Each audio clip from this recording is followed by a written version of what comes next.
Lucky you! Best 36 holes in golf. You tuned in to Alternate Shots Podcast, Arnie's Army. where we talk about golf, Barkeys, Sandy's, poker, Bond, James Bond. horse racing, I'm all in. great movies. Alfred Hitchcock. We have no script. And down the stretch they come. We're glad you joined us. Frankly, my dear, I don't give a damn. Whoop, let's start again. All right, Alternate Shots sports fans here. We have none other than my friend, Sean McManus, who's been in the sporting world, oh gosh, I don't want to say, is it 3 or 4 or 5 decades, Sean? But it's been a number of decades. More decades than I would like to admit to, but it goes back to when I was a kid. I used to work for ABC Sports as a runner, really starting at age 11 or 12. So it's been a good run and a long run, and I've enjoyed it very, very much along the way. You were there. You weren't 11 or 12, but you were 17 at the 1972 Munich Olympics. And I know that's pretty well chronicled. Just tell me what was going through your head as you watch, for people that don't know this, that may be younger, your dad was really put into the Walter Cronkite chair for that whole basic, event that happened during, the Palestinians taking on the team from the Israelis and the disaster that happened there, the sadness that happened there. But what did you see from your father, and did you learn anything from him as you go through your career? It's interesting. He was a journalist first and a sports commentator second. His background was in reporting and writing and journalism. So when that awful day happened, Rune Arledge decided on the spur of the moment to put my father in the chair, not knowing that it would be 12 or 13 hours later that the horrible tragedy would basically conclude. And I was with him that day, and you have to remember this was before CNN or Fox News or MSNBC. There were only 3 basic broadcast networks, and the only network that was providing coverage was ABC. And I don't think any of us who were in that fairly small studio in Munich had any idea of the impact of what was going on, that the entire country was really transfixed by these live pictures of terrorists. And keep in mind, back then, terrorists and terrorism were not terms that people used, and to have it kind of invade the sanctity of the Olympics and amateur sports, the magnitude is hard to overestimate now. But at the time, he was in a little studio with Rune Arledge in his ear, trying to piece together the facts and the horrible outcome that occurred.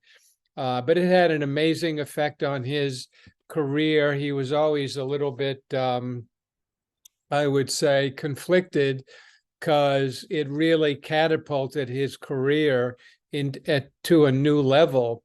But at the same time, it was just the worst possible tragedy you could possibly imagine for, the poor Israeli athletes, being killed. But it was a kind of a turning point in international politics, in that terrorism unfortunately became much more common after that. He did a great job, and he won all sorts of awards for it, but it happened on maybe the worst day in the history of sports. I think I saw somewhere where Walter Cronkite reached out to your father at some point after that. He did. He wrote when we got back to the hotel the following morning, and it was, he'd been up for God knows how many hours, 20 hours or something, in the studio for 12 or 13, and there was actually a telegram from Walter Cronkite that the front desk had, saying basically that you have done your profession very proudly today. I don't remember the exact words, but it was, the first recognition that my father had that what he did that day had an enormous impact on the world. That was certainly the first indication. Then when we got back home, there were multiple canvas bags of mail that people had sent to ABC, thanking him for the sensitivity and the reporting that he had done on that terrible day. Well, moving forward, I'm as rabid a sports nut, and I do love the best events in sports, in my opinion, and I'm not pandering to you. I've told you this before, the Masters is the greatest sporting event because every year it gets more spectacular. And you got to help me understand, why is that? Bob, a couple of reasons. One, it's at the same venue every year. It's obviously the only major that is. And the memories, and you can go back to Palmer and Nicklaus and Player, and then, go a little bit later and you've got, Norman and Faldo, and it just, the majesty of it and the beauty of it is really hard to capture on television. You've been there, and it's just the most beautiful place on earth. The drama is always amazing. I've maintained a number of times that when the last group walks from the 9th green to the 10th tee, and the leader almost always happens to be in the last group, and you watch them walk to the 10T, something incredible is going to happen. And we can all recount a couple of dozen. I think of the 10th tee, and I think of Rory, who had the tournament in his command, basically, duck hooking it to the left. I think of Bubba Watson in the playoff when he hit that drive way right in the trees and hit the most incredible escape shot. Or you think 11 of Larry Mize and Greg Norman. It's just that we all have so many memories, and they're just indelible because of the beauty of the telecast. And it happens sort of at the unofficial end of winter and beginning of spring. So we all look at our golf clubs, in the garage or in the mudroom, and realize we're going to start using them again. So it's a combination of all those factors. And men and women sit there and they realize that golf season is pretty close now. And I hate to say it, but it is a tradition unlike any other. And it's also a sporting event unlike any other.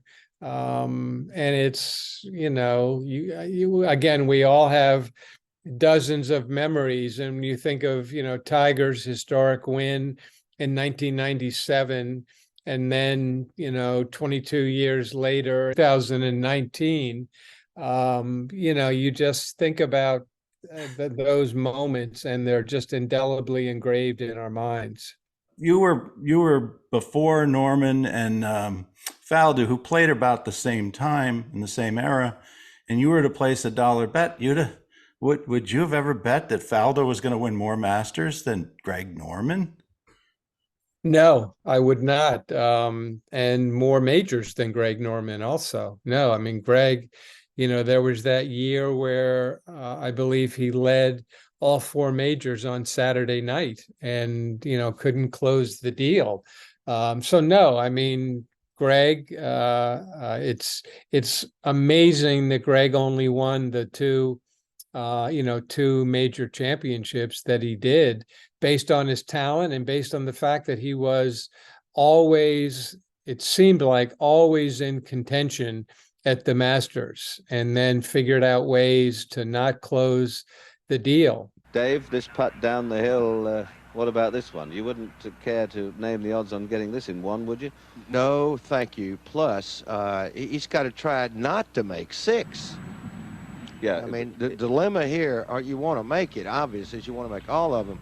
But if he gives it a wrap, Peter, it's going to go 5 or 6 feet back. Not bad looking putt though, is it? Can you believe it?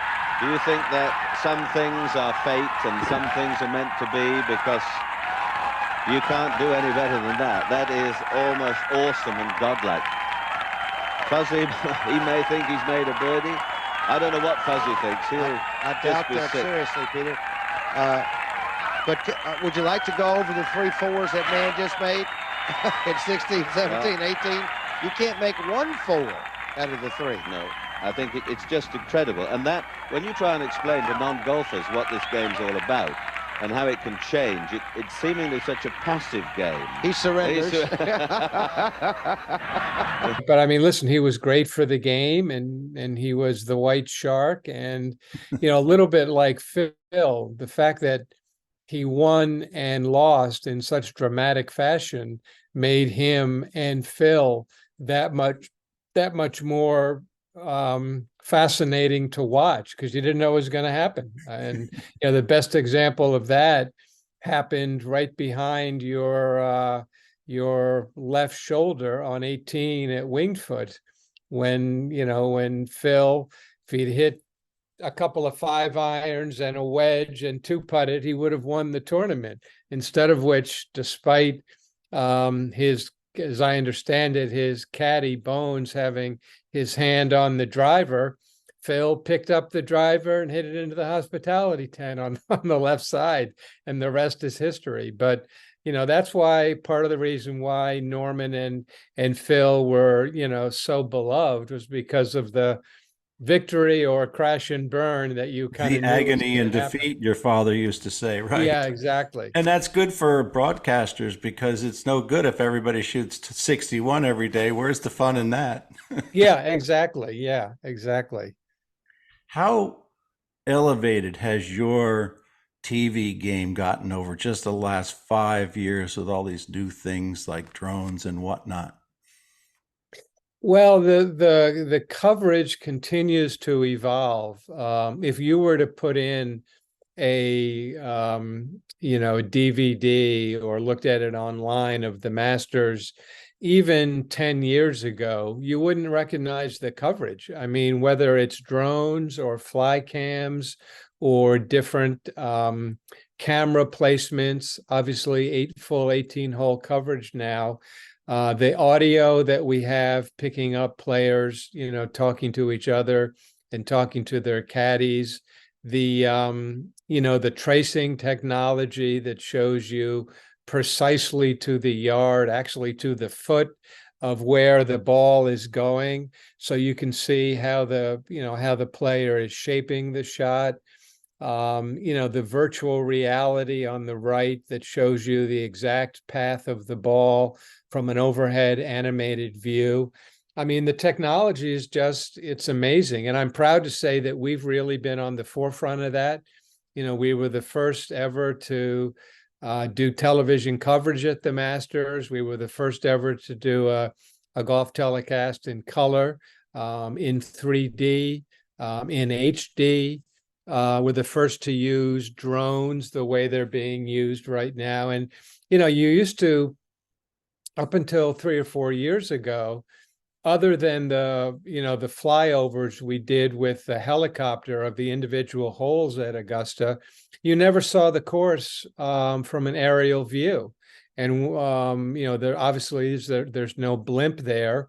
But when we instituted the drones, and you saw, Rays Creek and Hogan Bridge and, all the different views, the incredible patrons lining that hill by the 16th hole. People have never seen that before. And I got so many comments and from the people who run the Masters also, that these views are spectacular and really further amplify the beauty that is Augusta National. So technology, and it keeps getting better, better and better. But I think golf is at both what we do and what obviously NBC does with all their tournaments and the Thursday, Friday coverage, mostly on Golf Channel and some on ESPN. I think the quality of coverage is better than it's ever been, and it's going to keep getting better the more we learn. How do you think Dan Hicks is going to do with Kevin Kisner? I haven't seen Kevin a lot, but I'm sure he'll do a good job. Dan, he's a fellow Wingfoot member. I played a lot of golf with him. He's a terrific golf host and commentator. I think they'll be good. Anybody, it's like Jim Nance. You put anybody sitting next to Jim Nance or Dan Hicks, you're going to get a good product. They're professional. They're unselfish. So I think they'll be terrific together. I look forward to listening to them. So talking about the game of golf, and you work for, in my opinion, one of the heroes of golf in modern day sports, Mark McCormack. Mark McCormack were alive today, how would he navigate what's going on in golf today? It's a good question. Couple things. One, Mark was the first, he was the first sports marketer in the world, basically, who did this as a full-time job and built IMG as he did. He was very international in his approach. He was the first U.S. Marketing agent to understand the power of the international market. He understood that Arnold Palmer could be almost as big in Japan as he was in the United States. And he realized that Gary Player and Jack Nicklaus's appeal were worldwide also. So I think he would take a very international view on what's going on. Mark had a great appreciation for the history and the tradition of the game of golf. So I think he would be very interested in protecting that legacy. He was very protective of his clients. You mentioned, Arnold, or I mentioned Arnold and Gary and Jack, and then, later on, so many others, including Norman and Faldo. I think he would look out for his clients. And I think, Mark was also really about the long view.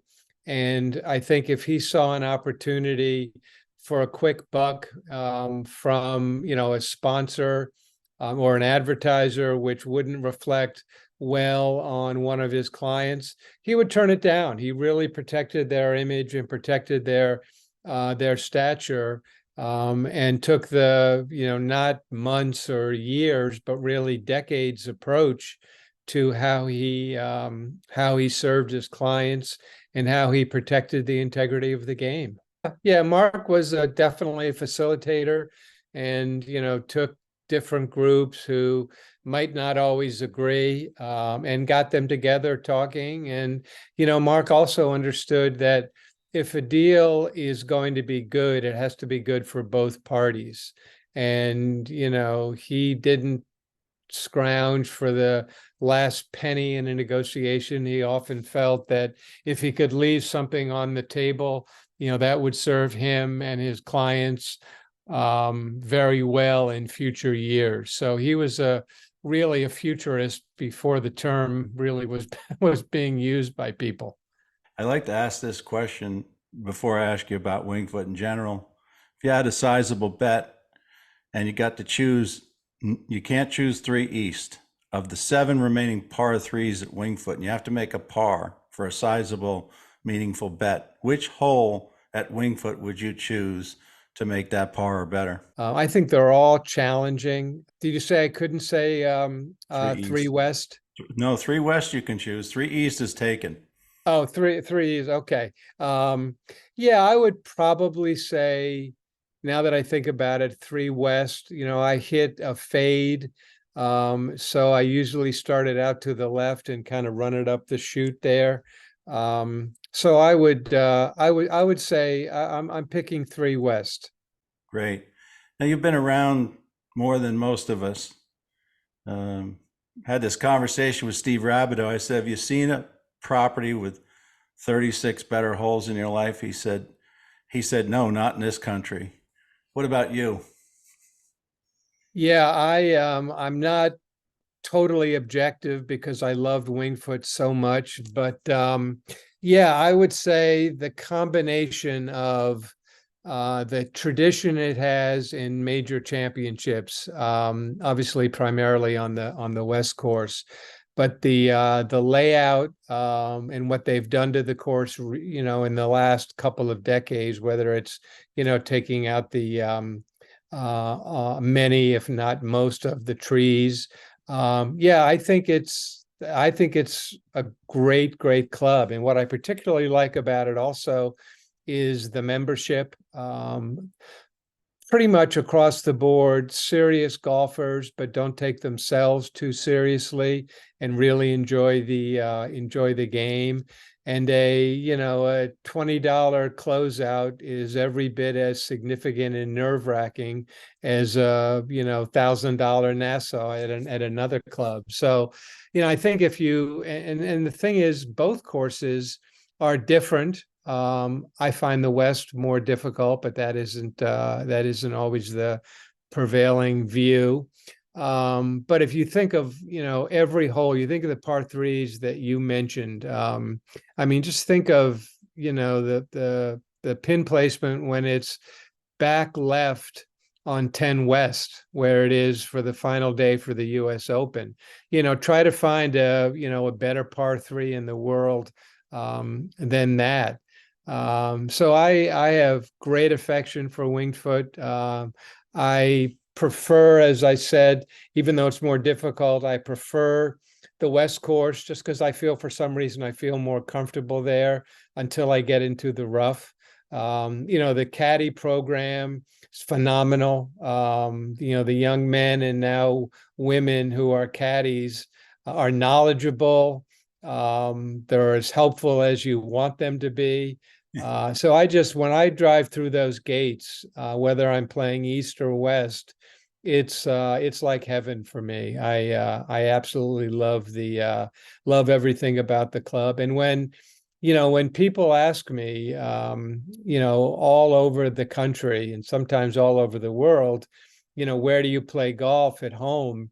And I say Winged Foot, you get the same thing, Bob. The reaction you get is basically one of recognition of how fortunate we are to call that our home club. Everybody has the same reaction, and usually the next question is, when can we play? Yeah, exactly. Everybody, who's a guest for the first time wants to play the West Course. Certainly understand that. And yes, the question from a new guest when they get to the 18th tee, show me where Phil hit it. And then you look at, the amazing thing is you look at, some of the holes, and then you look at the major championship tees and the tips, and you think it's just a different game. It's just a different game than we play. I'm very, very fond of my home club. I think it's a treat every single time I go there. And the staff is great also. Right. Zona and Kevin have everything tighter than a drum. I can't think of a better club in America. But let's say in April you're going to go out and play golf. Now, or you're just going to have one more round of golf to play. Let's say it's at Winged Foot. Who are you going to invite to play golf with you? Yeah, that's a good one.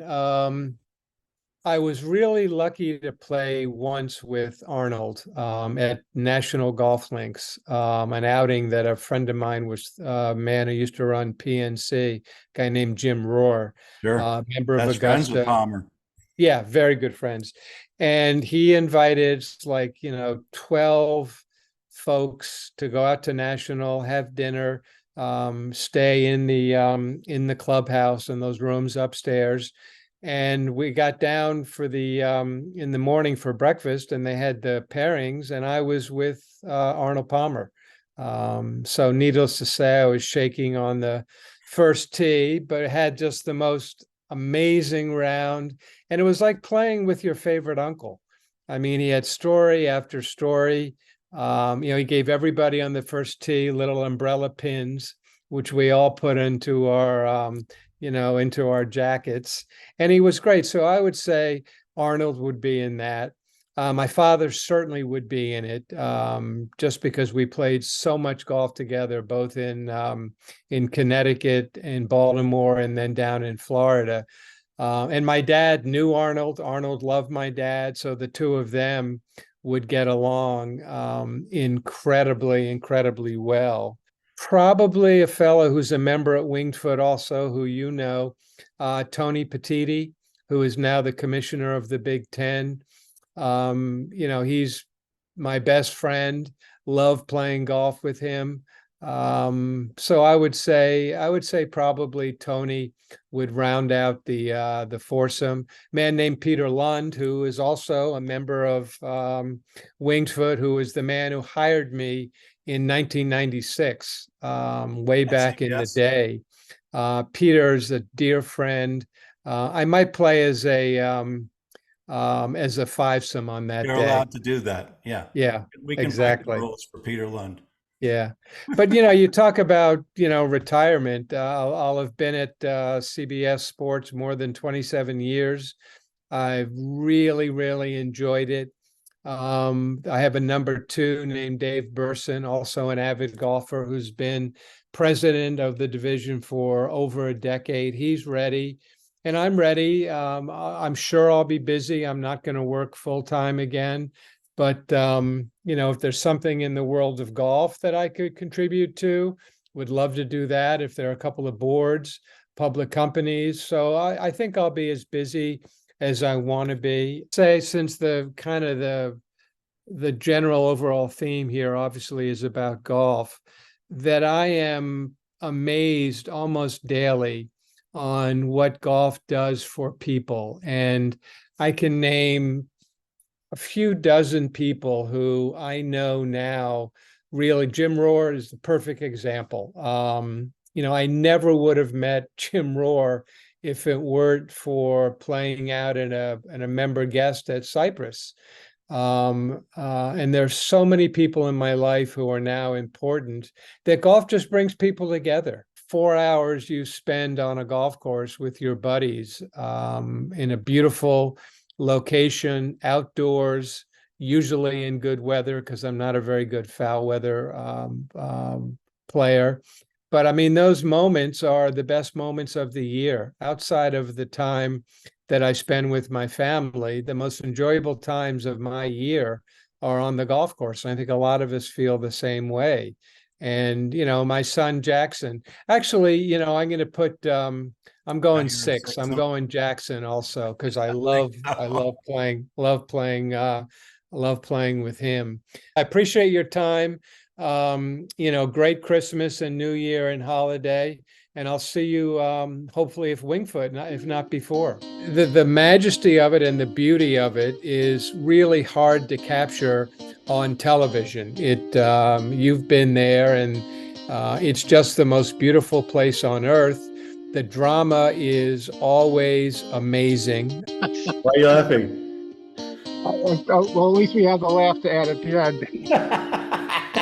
Right. We've gone from 12 handicaps at this to 19 handicaps in just a week.